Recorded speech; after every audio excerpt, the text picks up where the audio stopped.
پھپھو ہمارے ہوتے ہوئے کسی کی جرت نہیں کہ وہ آپ کی یا زارا بہن کی طرف آنکھ اٹھا کر بھی دیکھ سکے۔ گو کہ وہ اکبر کی طرف سے مطمئن تھی، لیکن نجیب کی ابدی جدائی ایک ایسا زخم تھا جو مسلسل رہتا تھا سارا دن۔ وہ حوصلہ کیے رکھتی تھی، لیکن کمرے میں آتے ہی دونوں کے آنسو بہہ نکلتے تھے۔ یہ کیا ہو گیا تھا ان کے ساتھ؟ اچانک کیسے غم کے پہاڑ ان پر ٹوٹ پڑے تھے؟ شمس الحق کے انکار کے باوجود ناصرہ اپنے کھانے پینے کا خرچ ہر ماہ صابرہ بھابھی کو پکڑا دیتی تھی۔ 6-7 ماہ تو بہت سکون سے گزر گئے تھے، لیکن پھر زارا نے محسوس کیا کہ مامی زبان سے تو کچھ نہیں کہتی تھی، لیکن ان کے رویے میں بیزاری صاف نظر آتی تھی۔ تب اس نے شمس الحق سے کہا تھا، ہم ساری زندگی تو آپ پر بوجھ بن کر نہیں رہ سکتے، کل کو آپ نے بیٹوں کی شادیاں بھی کرنی ہیں تو ہمیں یہاں گاؤں میں ہی کوئی گھر خرید دے۔ کیا کوئی بات ہوئی ہے بیٹا؟ شاید وہ بھی اپنی بیوی کے رویے کو محسوس کرتے تھے۔ نہیں ماموں جان، ایسی کوئی بات نہیں، بس اماں اور میں چاہتے ہیں کہ اپنا گھر ہو، اور ہمارا گھر یہاں گاؤں میں ہی ہوگا تو ہمیں آپ کا آسرا بھی رہے گا۔ لیکن بھائی کا گھر ہوتے ناصرہ الگ گھر کیوں لے؟ میری غیرت گوارا نہیں کرتی، تم یہاں ہی رہو گی، اور جب فاروق اور عادل کی شادی کا وقت آیا تو ان کے لیے بھی کمرے بن جائیں گے۔ لیکن صابرہ مامی کا رویہ روز بروز خراب ہوتا جا رہا تھا۔ تب اس نے شمس الحق سے کہہ کر لاہور اپنے کالج سے اپنا رزلٹ منگوایا، اور جب اخبار میں ٹیچرز کی اسامیاں نکلی تو اس نے بھی درخواست دے دی۔ انٹرویو کال آئی تو وہ شمس الحق کے ساتھ جا کر انٹرویو بھی دے آئی، اور خوش قسمتی سے اسے جاب بھی مل گئی۔ لیکن اجنبی شہر میں تم کہاں اور کیسے رہو گی، وہ بھی اکیلی؟ شمس الحق پریشان ہوئے۔ کیا پتہ اس اسکول کا ہاسٹل بھی ہو، اور اگر نہ ہوا تو کوئی گھر کرائے پر لے کر اماں کو ساتھ لے جاؤں گی۔ وہ یہاں سے جانے کا فیصلہ کر چکی تھی۔ ساتھ والے قصبے میں ہائی اسکول ہے، لڑکیاں یہاں سے ہر روز آتی جاتی ہیں، 20-25 منٹ کا راستہ ہے، میں کسی سے کیا سن کر وہاں لکھوا دیتا ہوں۔ شمس الحق بے حد مخلص اور ہمدرد انسان تھے۔ وہ نہیں چاہتے تھے کہ ماں بیٹی وہاں اکیلی رہیں اور اکبر یا کوئی اور انہیں تنگ کرے۔ گورنمنٹ کی نوکری اتنی آسانی سے نہیں ملتی ماموں، ایک دفعہ جوائن کر لو، پھر اگر کوئی مشکل ہوئی تو ٹرانسفر کی کوشش کروں گی، نہ ہو سکی تو واپس آ جائیں گے، آپ پریشان نہ ہوں۔ اس نے انہیں تسلی دی تو وہ خاموش ہو گئے۔ سمجھ گئے تھے زارا نے بلا وجہ یہ فیصلہ نہیں کیا ہوگا، صابرہ کے مزاج سے بھی واقف تھے، اس لیے خود جا کر پہلے مولوی صاحب سے بات کی، جن سے پرانی واقفیت تھی کہ کہیں کوئی گھر کرائے پر مل جائے جہاں وہ اپنی بہن اور بھانجی کو بے فکر ہو کر چھوڑ جائے، آس پاس اچھے اور شریف لوگ رہتے ہوں۔ ان کے مختصر حالات بھی مولوی صاحب کو بتائے تو انہوں نے فوراً ہاجرہ کا خیال آیا۔ ایک بار ہاجرہ نے ان کی بیوی سے کہا تھا کہ کوئی بیوہ عورت ہو تو اوپر کا پورشن خالی پڑا ہے، سوچ رہی ہوں رکھ لوں، دوسراہٹ ہو جائے گی۔ نہیں خیر، مالی پریشانی تو ان لوگوں کو نہیں ہے، اللہ کا دیا بہت کچھ ہے، آپ ان خاتون سے کرائے پر گھر لینے کی بات کریں۔ شمس الحق بھی مولوی صاحب سے تفصیل جان کر مطمئن ہو گئے۔ شروع میں تو یہاں آ کر بھی زارا خوف زدہ اور پریشان رہی۔ 2-3 دن تو شمس الحق ان کے ساتھ ہی رہے تھے، خود اسکول چھوڑ کر آئے جو نزدیکی تھا، اور پھر ان کے جانے کے بعد کئی دن تک وہ ادھر ادھر خوف زدہ ہو کر دیکھتی کہ کہیں اکبر نہ ہو آس پاس۔ چادر سے چہرہ اچھی طرح چھپائے وہ گھر سے نکلتی تھی۔ پھر آہستہ آہستہ اس کا خوف کم ہو گیا تھا۔ سٹاف اچھا تھا، 2-3 ہم عمر لڑکیوں سے دوستی ہو گئی تھی، فری پیریڈ میں گپ شپ لگتی تھی، دل کسی حد تک بہل گیا تھا، لیکن گھر آ کر تنہائی ملتے ہی جیسے سارے دکھ جاگ اٹھتے تھے۔ ناصرہ کی، ہاجرہ اور مولوی صاحب کی بیوی کے علاوہ بھی کچھ خواتین سے آتے جاتے سلام دعا ہو جاتی تھی، لیکن زارا ہاجرہ کے علاوہ اور کسی کو نہیں جانتی تھی۔ کیا زندگی میں اب وہ کبھی اپنے بیٹے کو نہ دیکھ پائے گی؟ وہ گھبرا کر اٹھ بیٹھی۔ اور کیا بڑا ہو کر میرا بیٹا بھی اپنے باپ کی طرح ہوگا، شرابی اور عیاش، اتنا ہی ظالم اور بے حس؟ نہیں میرے اللہ، نہیں، میرے بیٹے کو اچھا انسان بنانا، اپنے ماموں کی طرح نیک اور ہمدرد۔ اس کے لبوں سے بے اختیار نکلا۔ تبھی ہاجرہ نے دروازہ کھول کر اندر جھانکا اور اسے بیٹھے دیکھ کر اندر آ گئی۔ اب کیسی طبیعت ہے زارا؟ ہاجرہ نے اس کی پیشانی پر ہاتھ رکھا۔ بخار تو اب کم ہی لگتا ہے، سوائے دودھ کے۔ صبح سے تم نے کچھ نہیں کھایا، میں یخنی لے کر آتی ہوں، ڈبل روٹی کے ساتھ تھوڑی سی لے لو۔ 3 بجنے والے ہیں، دوا کی دوسری خوراک کا وقت بھی ہو گیا ہے۔ زارا نے بے بسی سے اسے دیکھا، اس کا دل کچھ بھی کھانے کو نہیں چاہ رہا تھا، لیکن ہاجرہ کا خلوص اور محبت وہ انکار نہ کر سکے۔ ہاجرہ یخنی اور ڈبل روٹی لے آئی، اس نے بامشکل ایک سلائس لیا۔ ہاجرہ نے بھی زیادہ اصرار نہیں کیا، جانتی تھی صرف بخار نہیں، بھوک نہیں، اڑائی ماضی کا تکلیف دہ سفر بھی دل پر بوجھ کی طرح دھرا ہے۔ آپا، اس نے یخنی کا خالی باؤل ایک طرف میز پر رکھ کر ہاجرہ کی طرف دیکھا۔ مرے ہوئے پر تو ایک دن صبر آ جاتا ہے آپا، لیکن جو زندہ ہی جدا ہو جائے اس پر صبر کیسے آئے؟ آپ 5 وقت نماز پڑھتی، اتنی نیک ہے، میرے لیے دعا کیا کرے نا، مجھے صبر آ جائے، میں واسی کو بھول جاؤں، وہ مجھے بالکل یاد نہ آئے۔ تم بھی نماز پڑھا کرو زارا، اللہ اپنے بندوں سے بہت پیار کرتا ہے، وہ ان کی فریاد ضرور سنتا ہے۔ تم بھی اللہ سے اپنے بیٹے کے لیے دعا مانگا کرو، فریاد کیا کرو کہ وہ تمہیں مل جائے۔ ہاجرہ بولی، دوسری چارپائی پر بیٹھ گئی تھی۔ اسے مجھے ملنا ہوتا تو وہ میرے پاس سے جاتا ہی کیوں آپا؟ اللہ چاہتا تو ابا کے دل میں اسے اکبر کو دینے کا خیال ہی نہ پیدا ہوتا، اور اگر ابا نے اسے دے ہی دیا تھا تو پھر اللہ نجیب کو ہم سے نہ لیتا، وہ ہوتا تو وہ اسے جیسے بھی ہوتا لے آتا۔ اس نے مجھ سے وعدہ کیا تھا کہ وہ واسی کو لے کر آئے گا۔ اس کی کوئی دوست نہیں تھی، کوئی ایسا نہیں تھا جس کے سامنے وہ نجیب کے بعد دل کی بات کرتی۔ آج حاجرہ نے پوچھا تو اس نے اپنا دل کھول کر اس کے سامنے رکھ دیا تھا۔ وہ دکھ جو اس نے اٹھائے، وہ تکلیفیں جو برداشت کی، حتیٰ کہ اپنی سوچیں تک حاجرہ کو بتا رہی تھی۔ ایسے نہیں کہتے زارا۔ حاجرہ کی آنکھوں میں ایک نرم سی کیفیت تھی۔ اسے اس لڑکی پر ترس آ رہا تھا جو ہمت ہارے بیٹھی تھی، امید کی کوٹی لو اس کے دل کو روشن نہیں کرتی تھی، اور جس کا اس دنیا میں اپنی ماں کے سوا کوئی نہ تھا۔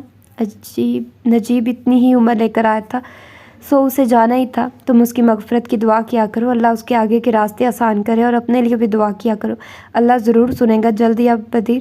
کیا اللہ نے آپ کی سنی تھی حاجرہ آپا؟ جب جمال بھائی آپ کو چھوڑ کر چلے گئے تھے، ناصرہ نے اسے جمال الدین کے متعلق بتایا تھا۔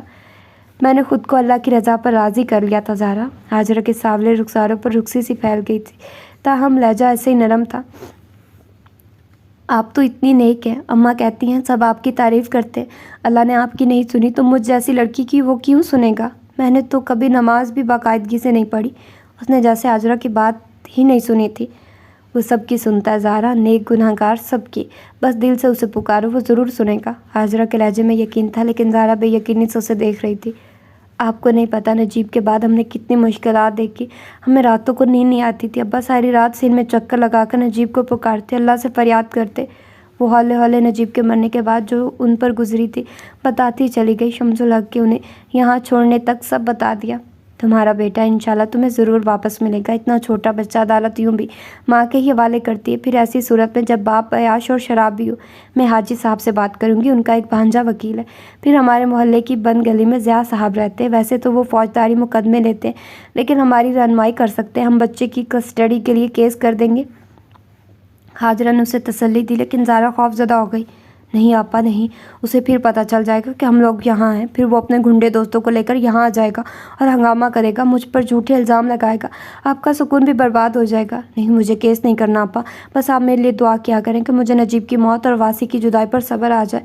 میں نے ماموں کے گاؤں جانے کے بعد انہیں بھی منع کر دیا تھا کیس کرنے سے، کہ پتہ چلا تھا کہ اکبر کی دادی نے مرنے سے پہلے اپنا گھر اور زمین سب اکبر کے نام کرنے کے بجائے واصف کے نام کر دی تھی، اور اس کے بعد وہ کسی صورت اسے ہمارے حوالے نہیں کرے گا۔ حالانکہ ماموں نے کسی کے ذریعے اسے کہلوایا تھا کہ وہ کچھ لے کر واصف کو مجھے لکھ کر دے دے، لیکن اس نے انکار کر دیا تھا۔ وہ بہت چلاک اور ہوشیار ہے اور بہت ہی گھٹیا ہے۔ اگر ہم نے کیس کر دیا نا تو پھر اس نے ہمیں چین نہیں لینے دینا، اور گلی والوں نے تنگ آ کر ہمیں یہاں سے نکال دینا ہے۔ ہماری گلی والے ایسے نہیں ہیں زارا، پھر بھی تم پریشان نہ ہو، تمہاری مرضی کے بغیر تو کچھ نہیں ہوگا۔ حاجرہ کھڑی ہو گئی تھی۔ مجھے کچھ دوپٹے رنگ کر کل دینے ہیں، حمید دھوبی کی بیٹی کی شادی اچانک طے پا گئی تو وہ کچھ دوپٹے دے گئی تھی رنگنے کے لیے، کل دوں گی انہیں، تو پھر کوئی گوٹا کناری اور کام وام بھی کروانا ہوگا۔ اس موضوع پر پھر بات کریں گے کہ تمہارے بیٹے کو کیسے لیا جائے۔ حاجرہ اسے آرام کرنے کی تلقین کر کے باہر آ گئی، لیکن کام کرتے ہوئے میں مسلسل سوچتی رہی کہ زہرا کے بیٹے کو کیسے اس کے باپ سے چنگل سے چھڑایا جائے، کہ اس کے بغیر یہ ناممکن۔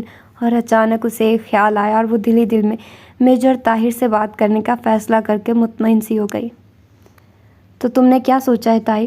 سبز دروازے والے گھر کے فرسٹ فلور کے صحن میں خدیجہ تخت پر بیٹھی تھی اور اس کے پاس ہی طاہر بیٹھا تھا۔ دونوں کے ہاتھ میں چائے کے کپ تھے اور سامنے پڑی لکڑی کی میز پر ایک پلیٹ میں کچھ بسکٹ رکھے تھے۔ باقی رنگ ساز کے گھر کے دروازوں اور کھڑکیوں پر آج بھی سبز رنگ تھا، اور ٹیرس کے جنگلے کو بوگن ویلیا کی بیلوں نے ڈھک رکھا تھا۔ گراؤنڈ فلور پر دکانیں تھیں۔